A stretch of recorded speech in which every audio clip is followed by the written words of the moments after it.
नमस्कार दोस्तों और स्वागत है आपका 100% इंग्लिश के यूट्यूब चैनल पर। दोस्तों, अगर आप एस्पियोनाज थ्रिलर्स और स्पाई स्टोरीज के दीवाने हैं, तो आज का वीडियो आपके लिए गोल्ड माइन होने वाला है। आज हम एक ऐसी नॉवल के बारे में बात करने वाले हैं जिसने मॉडर्न स्पाई फिक्शन को हमेशा के लिए बदल दिया था। हम बात कर रहे हैं इयान फ्लेमिंग की लिखी हुई fifth James bond novel from Russia with love के बारे में। अब आप में से बहुत लोग ने सियान कॉर्नी की वो क्लासिक मूवी तो जरूर ही देखी होगी, पर क्या आप जानते हैं कि इस बुक के पीछे की रियल लाइफ स्टोरी और इसका हिस्टोरिकल कंटेक्स्ट किसी स्पाई थ्रिलर से बिल्कुल कम नहीं है।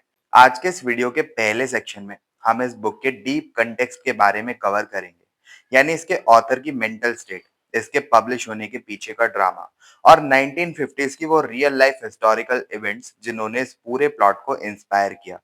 हमारी कहानी शुरू होती है 1956 में, जमाइका के एक खूबसूरत और शांत एस्टेट में जिसका नाम था गोल्डन एंड। वहां बैठे थे इयान फ्लेमिंग, जो उस वक्त के अपने करियर के एक बहुत ही अजीब फेज से गुजर रहे थे।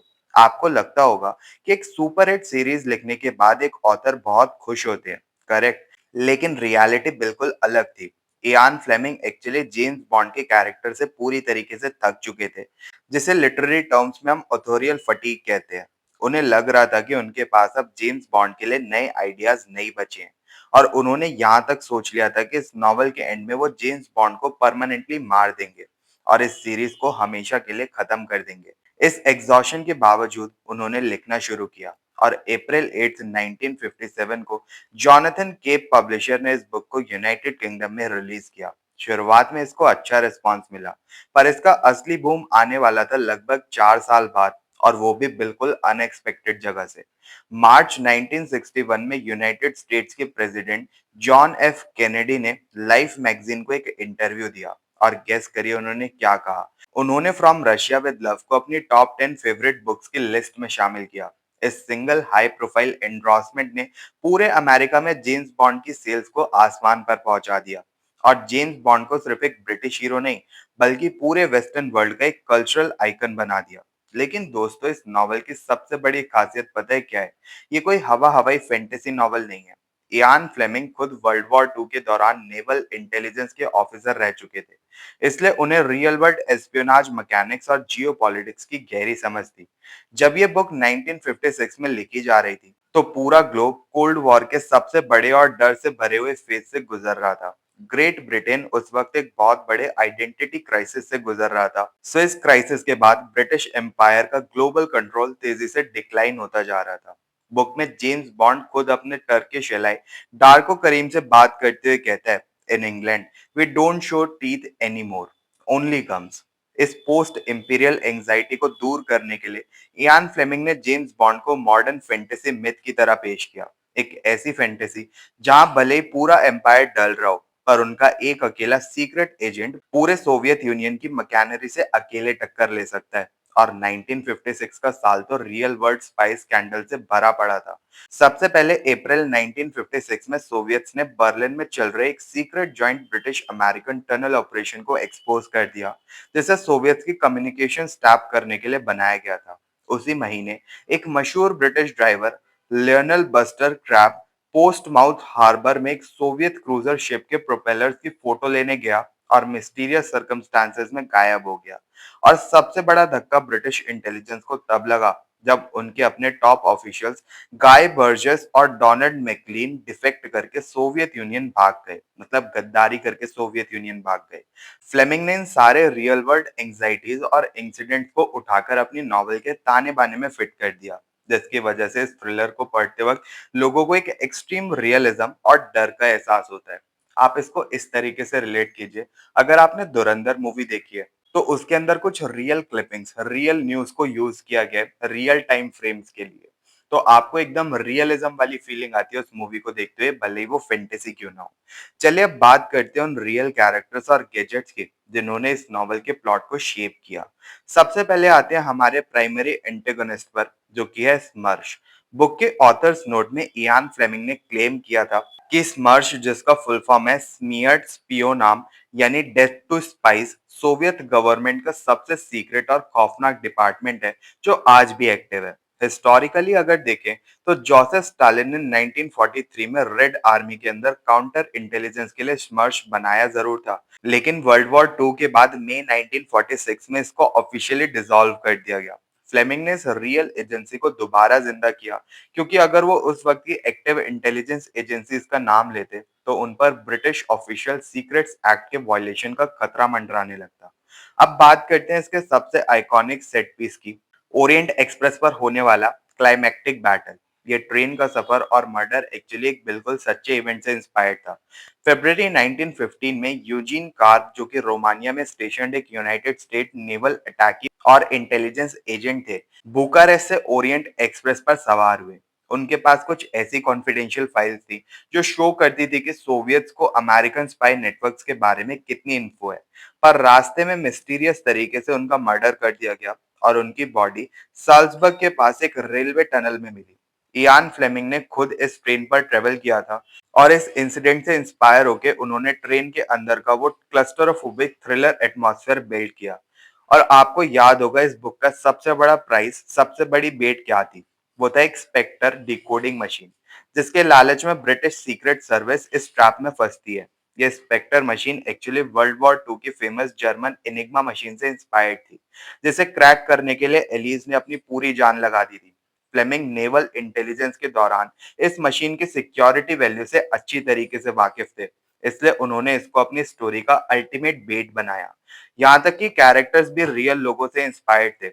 हमारे प्राइमरी असेसन रेड ग्रांट के पास जो सीक्रेट गन टोटिंग बुक थी, उसका कॉन्सेप्ट निकोलाई कोकोलोव से लिया गया था। निकोलाई कोकोलोव एक केजीबी एजेंट थे जो 1954 में डिफेक्ट करके वेस्ट की तरफ चले गए थे और अपने साथ सिगरेट केस में छुपी हुई मिनिएचर गन्स और टॉक्सिक वेपन गैजेट्स लेकर आए थे। और हमारी ब्यूटीफुल कैरेक्टर तातियाना रोमानोवा और पहली बॉन्ड गर्ल वेस्पर लिंड, दोनों का base profile World War to की एक बेहद courageous Polish SOE agent Krystyna Skarbek से है, जिसका इंग्लिश में नेम क्रिस्टीन ग्रेनवेल था। उस पर यह बेस्ड माना जाता है। तो दोस्तों, ये था इस मास्टरपीस का एक अजीब पर लेकिन सच्चा हिस्टोरिकल बैकग्राउंड, जिसने इस बुक को उस दौरान एक एक्सट्रीम सेंसेशन बना दिया। अब जब हमने इस नॉवल के रियल वर्ल्ड बैकग्राउंड को समझ लिया है, तो चलिए चलते हैं इसके थ्रिलिंग पार्ट पर, यानी इसकी एक्चुअल स्टोरी की डिटेल्ड समरी पर। इयान फ्लेमिंग के इस बुक की सबसे बड़ी यूनिक बात पता है आपको क्या है? ट्रेडिशनल एक्शन नॉवेल्स की तरह इसमें हमारा हीरो, यानी कि जेम्स बॉन्ड, शुरुआत के लगभग 100 पेजेस तक स्क्रीन पर आता ही नहीं है। शुरू के 3 चैप्टर्स हमें पूरी तरीके से सोवियत एस्पिनाज सिस्टम और उनके डार्क कोल्ड प्लानिंग फेज के अंदर लेकर जाते हैं।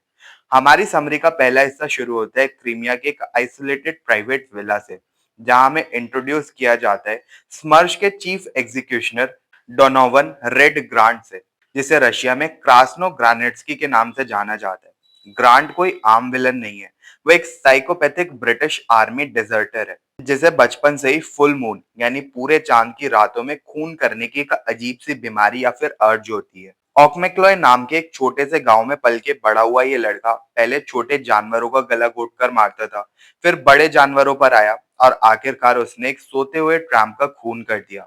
उसके अंदर किसी भी तरह की सेक्सुअल डिजायर नहीं थी, बस उसे मारने में खुशी मिलती थी। बॉक्सिंग चैंपियनशिप जीतने के बाद जब वो बर्लिन में रॉयल कॉर्प्स ऑफ सिग्नल्स में ड्राइवर बना, तो वो डिफेक्ट करके सोवियत यूनियन भाग गया। सोवियत्स ने उसके इस मर्डरस टैलेंट को पहचाना और उसे काउंटर इंटेलिजेंस का अपना सबसे बड़ा बुचर और एग्जीक्यूशनर बना दिया। अब सीन शिफ्ट होता है मॉस्को के स्मर्श हेडक्वार्टर्स में। सोवियत अपने इंटेलिजेंस फेलियर से बेहद परेशान है और पूरी दुनिया के सामने ब्रिटिश सीक्रेट सर्विस को जलील करना चाहते हैं। उनके टारगेट बनते हैं जेम्स बॉन्ड, जिन्होंने पहले भी सोवियत एजेंट को हराकर सोवियत के प्लान को नाकाम किया है।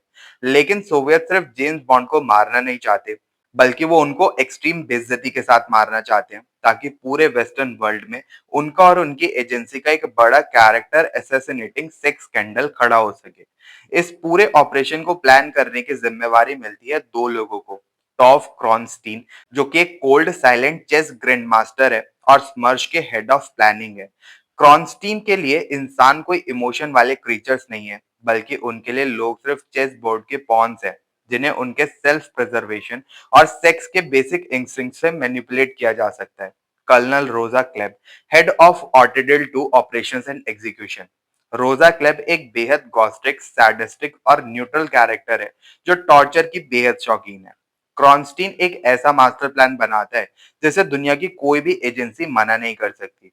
वो बेट यानी लालच के रूप में एक beautiful Soviet cipher clerk Tatiana Romanova को चुनता है, जो दिखने में बिल्कुल ग्रेटा गार्बो जैसी लगती है। रोजा क्लेब उसे मैनिपुलेट और ब्लैकमेल करके इस ऑपरेशन में शामिल करती है। तातियाना को इंस्ट्रक्शन दी जाती है कि वो MI6 को कांटेक्ट करे और कहे कि उसे जेम्स बॉन्ड की फोटो देखकर उससे सच्चा प्यार हो गया है और वो डिफेक्ट करके वेस्ट आना चाहती है। और सबसे बड़ा लालच, वो डिफेक्ट करते वक्त सोवियत की brand new top secret decoding machine Spectre अपने साथ लेकर आएगी। कहानी का दूसरा हिस्सा शुरू होता है लंदन से, जहां फाइनली जेम्स बॉन्ड की एंट्री होती है। बॉन्ड इस वक्त सॉफ्ट लाइफ से बेहद बोर हो चुके हैं। उनके अंदर एक स्पिरिचुअल लेथार्जी यानी कि एसिडी चल रही है। तभी उनके चीफ एम अपने उन्हें ऑफिस बुलाते हैं। एम उन्हें इस्तांबुल से आने वाले इस एनोनिमस मैसेज और तातियाना के डिफेक्ट होने के प्लान के बारे में बताते हैं। हालांकि दोनों को पता है कि ये क्लियर ट्रैप हो सकता है, लेकिन स्पेक्टर मशीन का लालच इतना बड़ा है कि एम इस रिस्क को लेने के लिए तैयार हो जाते हैं और जेम्स बॉन्ड को मिशन पर इस्तांबुल भेज देते हैं। इस सफर पर निकलने से पहले क्यू ब्रांच बॉन्ड को एक स्पेशलाइज्ड स्वेन एडेनी ब्रेक अटैकी केस देता है। ये सूटकेस दिखने में तो बिल्कुल आम है, पर लेकिन इसका वेट 8 पाउंड से भी भारी है, क्योंकि इसके लेदर लाइनिंग के अंदर 50 rounds of imitation flat throwing knifes और पाल्मोलिव शेविंग क्रीम के ट्यूब में छुपा एक साइलेंसर फिट किया गया है। केस के हैंडल में एक साइनाइड डेथ पिल भी थी, जिसे बॉन्ड बाथरूम में वॉश कर देते हैं। इस्तांबुल पहुंचकर बॉन्ड मिलते हैं डार्को करीम से, जो तुर्की में ब्रिटिश स्टेशन टी के चीफ हैं। करीम बे एक बेहद कलरफुल और जिंदा दिल इंसान है। दोनों मिलकर वहां के लोकल एस्पिनास स्किर्मिशेस से डील करते हैं। करीम बे बॉन्ड को एक सीक्रेट जिप्सी कैंप लेकर जाते हैं, जहां बॉन्ड दो जिप्सी वुमेन विदा और जोरा के बीच एक चिफ्टिन के बेटे के लिए मौत की हैंड टू हैंड फाइट देखते हैं। इसी दौरान सोवियत के हायर किए हुए बल्गर्स कैंप पर अटैक कर देते हैं, जिसके बाद बॉन्ड और करीम मिलकर उनके लीडर क्लिनेको को मौत की घाट उतार देते हैं। क्रिलेनको एक बड़ी मूवी पोस्टर के पीछे छुपा था, जहां मारिलिन मोनोरो के पोस्टर के माउथ वाले हाथ से निकलते उसे गोली मार दी जाती है। आखिरकार बॉन्ड की मुलाकात तातियाना रोमानोवा से होती है। बॉन्ड जानते हैं कि ये एक ट्रैप हो सकता है, पर दोनों के बीच फिजिकल अट्रैक्शन हो जाता है। स्पेक्टर मशीन को लेकर बॉन्ड, तातियाना और करीम भी मशहूर ओरिएंट एक्सप्रेस ट्रेन पर सवार होते हैं, ताकि यूरोप के रास्ते से वो एस्केप कर सके। लेकिन ट्रेन के अंदर टेंशन आसमान छूने लगती है। सोवियत के सीक्रेट एजेंट्स लगातार ट्रेन में उनका पीछा कर रहे होते हैं। इसी कोशिश में डार्को करीम और एक सोवियत एजेंट बेंज अपने कंपार्टमेंट में मरे हुए पाए जाते हैं। बाहर से ऐसा लगता है जैसे उन्होंने एक दूसरे को लड़ाई में मार दिया हो, पर एक्चुअली उनका मर्डर रेड ग्रांट ने किया था, जो ट्रेन में बेस बदलकर घूम रहा था। ट्रिस्टी स्टेशन पर एक आदमी ट्रेन में चढ़ता है, जो खुद को MI6 का एजेंट कैप्टन नैश बताता है। लेकिन दोस्तों, ये कोई और नहीं बल्कि खुद स्मर्श का चीफ एग्जीक्यूशनर रेड ग्रांट है। ग्रांट चुपके से तातियाना को ड्रग कर देता है और जेम्स बॉन्ड को गन पॉइंट पर ले लेता है। अपने सोशियोपैथिक एरोगेंस में ग्रांट बॉन्ड को मौत के घाट उतारने से पहले सोवियत के पूरे प्लानिंग का खुलासा करता है। वो बताता है कि कैसे स्पेक्टर मशीन एक्चुअली एक बॉम्ब है, जो इन्वेस्टिगेशन के दौरान ब्लास्ट हो जाएगी और उनकी रेपुटेशन पूरी तरीके से तबाह हो जाएगी। यहाँ पर जेम्स बॉन्ड अपने अल्टीमेट प्रेजेंस ऑफ माइंड का यूज करते हैं।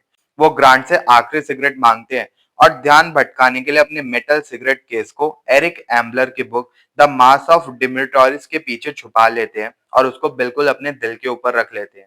जैसे ही ट्रेन एक अंधेरी टनल में घुसती है, ग्रांट गोली चलाता है। बुलेट डायरेक्ट उस मेटल क्लेस से टकराकर रुक जाती है। बॉन्ड जमीन पर गिरकर प्ले डेड यानी मरने का नाटक करते हैं। जैसे ही ग्रांट उनके ऊपर से गुजरता है, बॉन्ड अपने ट्रिक अटैकी केस से हिडन थ्रोइंग नाइफ निकालते हैं और ग्रांट के लेग पर स्टैब करते हैं, और खौफनाक फिजिकल फाइट के बाद वो उसका गला दबाकर उसको मार देते हैं। बॉन्ड और तातियाना सेफ बचकर पेरिस पहुंच जाते हैं और स्पेक्टर मशीन को डिलीवर कर देते हैं। लेकिन कहानी अभी खत्म नहीं हुई है। पेरिस के रिट्ज होटल के रूम नंबर 204 में बॉन्ड का सामना होता है कर्नल रोजा क्लेब से, जो कि एक अमीर विडो के बेस में छुपी हुई थी। जब क्लेब का secret telephone gun plan fail हो जाता है और उसे अरेस्ट करने के लिए बॉन्ड के दोस्त रेने माथिस अंदर आते हैं, तो क्लेब अपनी आखिरी चाल चलती है। वो अपने जूतों के आगे से एक हिडन पॉइजन टिप्ड ब्लेड निकालती है और बॉन्ड की काफ पर स्टैब कर देती है। उस ब्लेड पर खतरनाक फूगू टॉक्सिन लगा था।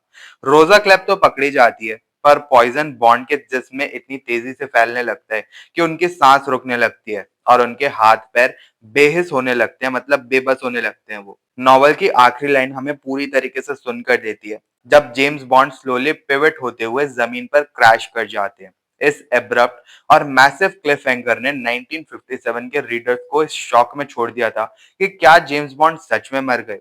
तो दोस्तों, ये थी इस मास्टरफुली स्ट्रक्चर्ड थ्रिलर की डिटेल्ड समरी। दोस्तों, अब हम इस नॉवल के उन एस्पेक्ट्स के बारे में बात करेंगे जो इसे एक सिंपल एक्शन स्टोरी से उठाकर लिटरेचर और सिनेमा का एक एंड्योरिंग मास्टरपीस बना देते हैं। अब वीडियो के इस लास्ट सेक्शन में हम नॉवल के डीप साइकोलॉजिकल थीम्स को अनलॉक करेंगे और साथ ही देखेंगे कि कैसे इसने सिनेमा की दुनिया में एक ऐसी लेगेसी सेट की जो आज भी एक्टिव है। चलिए सबसे पहले बात करते हैं नॉवल के उन साइकोलॉजिकल और सोशियोलॉजिकल लेयर्स के बारे में जो 1950s के पॉलिटिकल क्लाइमेट को रिफ्लेक्ट करती है। इयान फ्लेमिंग ने जब ये नॉवल लिखी तो वो ग्रेट ब्रिटेन के लिए एक बेहद चैलेंजिंग फेज था। 1956 के स्विस क्राइसिस के बाद ब्रिटिश एम्पायर तेजी से कोलैप्स हो रहा था और उनका ग्लोबल कंट्रोल छूट रहा था। इस आइडेंटिटी क्राइसिस के दौरान इयान फ्लेमिंग ने जेम्स बॉन्ड के रूप में एक मॉडर्न कन्फ्रंटिंग मिथ को जन्म दिया। बॉन्ड एक ऐसा कैरेक्टर है जो पूरी दुनिया को ये बताता है कि भले ब्रिटिश एम्पायर ढल रहा हो, पर उनका पैक्स ब्रिटानिका का पावर अभी भी जिंदा है। नॉवल में बॉन्ड जब डार्को करीम से बात करता है तो वो कहता है, in England we don't show teeth anymore, only gums. इस पूरे डिक्लाइन के डर को टैकल करने के लिए नॉवल में सेंट जॉर्ज और ड्रैगन का मोटिव यूज किया गया है। जहां जेम्स बॉन्ड को सेंट जॉर्ज की तरह दिखाया गया है जो कम्युनिज्म के ड्रैगन्स को मारने के लिए निकलता है। इस थीम का एक बेहद सटल हिंट नॉवल के ओपनिंग चैप्टर में मिलता है, जब एक ब्लू और ग्रीन ड्रैगन फ्लाई हमारे प्राइमरी असेसिन रेड ग्रांट की बॉडी के ऊपर होवर करती है, जो नेचुरल ब्रिटिश वाइटैलिटी और मैकेनिकल सोवियत ब्रुटैलिटी के कोलिजन को दिखाती है। Duality of defection, Grant versus Romanova. Ian Fleming ने डिफेक्शन के कॉन्सेप्ट का यूज करके दो बिल्कुल पैरेलल ट्रैक्स क्रिएट किए हैं जो ईस्ट और वेस्ट की आइडियोलॉजीज को कंट्रास्ट करते हैं। एक तरफ है रेड ग्रांट जो वेस्ट से डिफेक्ट करके ईस्ट यानी सोवियत यूनियन जाता है। ग्रांट का डिफेक्शन उसके साइकोपैथिक और मर्डरस डिजायर्स की वजह से होता है, जिसे वेस्टर्न सोसाइटी एक क्राइम मानती है, पर सोवियत सिस्टम उसकी इस ब्रुटैलिटी को इंस्टीट्यूशनलाइज करके उसको काउंटर इंटेलिजेंस का चीफ बुचर बना देता है। दूसरी तरफ है तातियाना रोमानोवा जो ईस्ट से डिफेक्ट करके वेस्ट की तरफ आना चाहती है। रोमानोवा का डिफेक्शन किसी वायलेंस के लिए नहीं, बल्कि इंडिविजुअल फ्रीडम, ब्यूटी और रोमांस के लिए है। इन पैरेलल ट्रैक्स के जरिए फ्लेमिंग ने हमें दिखाया है कि कैसे सोवियत सिस्टम मॉन्स्टर्स लोगों को प्रमोट करता है, जबकि वेस्टर्न सिस्टम ह्यूमन इमोशंस और फ्रीडम का सच्चा घर है। नॉवल में सेक्सुअलिटी को जियोपॉलिटिक्स के साथ बेहद डीपली इंटीग्रेट किया गया है। तातियाना रोमानोवा को एक हनी ट्रैप की तरह भेजा जाता है, पर वो जेम्स बॉन्ड के सच्चे और विरिलिटी के सामने सरेंडर कर देती है। फ्लेमिंग ने दिखाया है कि बॉन्ड का रोमानोवा को सेक्सुअली सेटिस्फाई करना एक्चुअली वेस्टर्न सिस्टम की आइडियोलॉजिकल सुपीरियोरिटी को शो करता है। इसके अपोजिट सोवियत कैरेक्टर्स को हमेशा सेक्सुअली डेविएंट और स्टराइल दिखाया गया है। कर्नल रोजा क्लेब एक रिपल्सिव, सेक्सुअली प्रेडेटरी और एक्सप्लिसिटली बच न्यूट्रल फिगर है, जिसके लिए फिजिकल रिलेशन सिर्फ एक इच बराबर है। और रेड ग्रांट तो पूरी तरीके से एसेक्सुअल है, जिसके लिए मर्डर करना ही उसके सोल फिजिकल रिलीज है। अगर हम इस नॉवल के लिटरेरी मेरिट की बात करें तो दो बड़े क्रिटिकल स्कॉलर्स के एनालिसिस को समझना बहुत जरूरी है। Famous Italian semiotician Umberto Eco ने 1966 में एक ऐसे लिखा था, the narrative structure in Ian Fleming. Eco ने बताया कि फ्लेमिंग के नॉवल एक मनीशियन आइडियोलॉजी पर चलते हैं, यानी एक ऐसी आइडियोलॉजी जो पूरी दुनिया को binary opposition, good versus evil, west versus east, free will versus determinism में डिवाइड करती है। इको के अकॉर्डिंग नॉवल के कैरेक्टर्स का फिजिकल अपीयरेंस ही उनके मॉरल डिके को रिफ्लेक्ट करते हैं। जैसे रेड ग्रांट के फिजिकल फीचर्स को देखे, sandy lashes, opaque blue eyes और डीप वाइट स्किन पोर्स जो उसे रेपिटिलियन लुक देते हैं। रोजा क्लेप को एक टोड लाइक अपीयरेंस और येलो आईज के साथ दिखाया गया है, जो मॉरल डिके को डायरेक्टली सिंबलाइज करती है। इसके कंट्रास्टिंग जेम्स बॉन्ड रिप्रेजेंट करता है हैंडसम वेस्टर्न इंडिविजुअलिज्म को, जो चेस मास्टर टॉव क्रॉन्स्टीन के डिटर्मिनिस्टिक मूव्स और प्लान्स को डिस्ट्रॉय कर देता है। ब्रिटिश नॉवेलिस्ट किंग्सले एमिस ने 1965 में जेम्स बॉन्ड पर पहला बुक लेंथ स्टडी लिखा था, द जेम्स बॉन्ड डॉइजर। एमिस ने एक टर्म कॉइन किया था जिसे द फ्लेमिंग इफेक्ट कहा जाता है। इसका मतलब है hyper realistic information, accurate brand names और टेक्निकल डिटेल्स का यूज करना ताकि रीडर फैंटेसी स्पाई प्लॉट के साथ रियल वर्ल्ड से कनेक्टेड फील करे। फ्रॉम रशिया विद लव में ये इफेक्ट हर जगह बिखरा ही पड़ा है। रेड ग्रांड के पास जब हम देखते हैं तो हाइपर स्पेसिफिक आइटम्स होती हैं, एक जिराल्ड पेरेगो वॉच, एक फाबर्जे गोल्ड सिगरेट केस, और वो पीजे वुडहाउस की बुक द लिटिल नगेट पढ़ रहा होता है। और जेम्स बॉन्ड की जान बचाने वाले प्रॉप कोई ऑर्डिनरी बुक नहीं, बल्कि एरिक एम्बलर की espionage classic the Mask of Dimitrios है। इस कंज्यूमर रियलिज्म की वजह से पूरे प्लॉट की वरीसिमिलिट्यूड बनी रहती है। अब सीन शिफ्ट करते हैं सिल्वर स्क्रीन पर। 1963 में डायरेक्टर टेरेंस यंग ने सियान कॉनरी को लेकर इस बुक को सिनेमा स्क्रीन पर अडेप्ट किया और इस फिल्म ने मॉडर्न स्पाई ब्लॉकबस्टर का पूरा फॉर्मूला बदल दिया। फिल्म एडेप्टेशन का सबसे बड़ा शिफ्ट था सोवियत स्टेट ऑर्गेनाइजेशन स्मर्श को बदलकर फिक्शनल टेररिस्ट ऑर्गेनाइजेशन स्पेक्टर को इंट्रोड्यूस करना। फिल्म में प्लान का मास्टरमाइंड स्पेक्टर का चेस प्लेयर टॉव क्रॉन्स्टीन है और रोजा क्लेब एक स्पेक्टर ऑपरेटिव के रूप में काम करती है जिसने स्मर्श से डिफेक्ट किया है। प्रोड्यूसर्स ने यह चेंज इसलिए किया ताकि real world cold war tension के दौरान सोवियत यूनियन को डायरेक्टली ऑफेंड न किया जाए और जेम्स बॉन्ड को एक पॉलिटिकल न्यूट्रल पीस कीपर बनाया जा सके जो ग्लोबल मेगालोमैनियक से लड़ता है। फिल्म की प्रोडक्शन हिस्ट्री, ट्रेजेडीज और ब्रिलियंस से भरी हुई है। पेड्रो एरमेंडारिस, जो कि करीम बे का कलरफुल रोल प्ले करते हैं, टर्मिनल कैंसर से सफर कर रहे हैं। डायरेक्टर टेरेंस यंग ने उनके शूटिंग शेड्यूल को रीअरेंज किया ताकि उनके सारे सीन्स पहले कंप्लीट हो सके और वो अपनी फैमिली के लिए फाइनेंस जोड़ सके। कास्टिंग के मामले में रॉबर्ट शॉ ने रेड ग्रांट के रोल में एक डेडली इंटेंसिटी फिल की है जो उन्हें एक सॉलिड एंटी बॉन्ड बनाती है। लोटे लेनिया ने रोजा क्लेब का जो आइकॉनिक परफॉर्मेंस दिया है, उनके करियर का सबसे लेजेंडरी रोल बन गया है। अब इसके कैरेक्टर विजुअल्स और स्ट्रक्चरल चेंजेस को भी डिकोड करते हैं। Billboard change. नॉवल में क्रिलिन को जिस बिलबोर्ड के पीछे से भागता है वो मरिलिन मोनोरो की मूवी नाइगारा का होता है, पर मूवी प्रोडक्शन से ठीक पहले मोनोरो की डेथ हो गई थी और साथ ही प्रोड्यूसर्स को क्रॉस प्रमोशन करना था, इसलिए मूवी में इसे बदलकर अनिका एकबर्ग की मूवी कॉल मी बवाना का बिलबोर्ड बनाया गया है। क्रॉन्स्टीन्स फेट। नॉवल में क्रॉन्स्टीन जिंदा बचा रहता है, पर फिल्म में स्पेक्टर का लीडर अर्नेस्ट स्टारवो बॉलफील्ड उसके फेलियर पर गुस्सा होकर उसे एक पॉइजन टिप्ड शूज से मौत के घाट उतार देता है। इसकी एंडिंग को देखते हैं। नॉवल के शॉकिंग क्लिफ हैंगर को ओमिट किया गया है जहां बॉन्ड जमीन पर कोलैप्स हो जाते हैं। फिल्म के एंडिंग में तातियाना रोमानोवा खुद रोजा क्लेब को गोली मार देती है और जेम्स बॉन्ड सेफ बच जाता है ताकि फ्रेंचाइज कंटिन्यू हो सके। इस मूवी ने पहली बार उन सारे कंपोनेंट्स को एस्टैब्लिश किया जो आज हर बॉन्ड मूवी का सिग्नेचर है।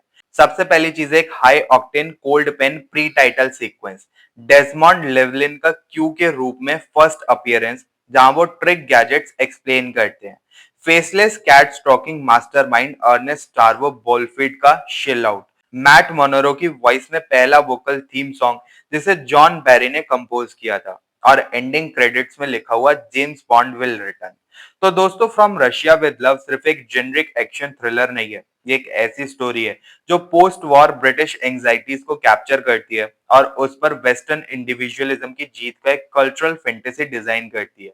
इयान फ्लेमिंग के रियलिस्टिक स्टाइल और द फ्लेमिंग इफेक्ट ने स्पाई वर्ल्ड को रियल और इमर्सिव बनाया और 1963 में सिल्वर स्क्रीन पर आने के बाद इसने मॉडर्न स्पाई ब्लॉकबस्टर्स का एक ऐसा फॉर्मूला डिजाइन किया है जिसे आज तक फॉलो किया जाता है। अगर आपको इस मास्टर वर्क की लिटरेरी डेप्थ और इसकी फिल्म एडेप्टेशन का स्ट्रक्चरल कंपैरिजन पसंद आया हो तो इस वीडियो को लाइक और शेयर जरूर करें और 100% इंग्लिश चैनल को सब्सक्राइब कर लें और ऐसे डिटेल्ड एकेडमिक और इंसाइटफुल एनालिसिस के लिए। अगर आपके कोई भी डाउट्स हैं तो आप कमेंट सेक्शन में जरूर से पूछ सकते हैं। मिलते हैं फिर अपने नेक्स्ट वीडियो में। तब तक के लिए happy studying and best of luck for your upcoming examination.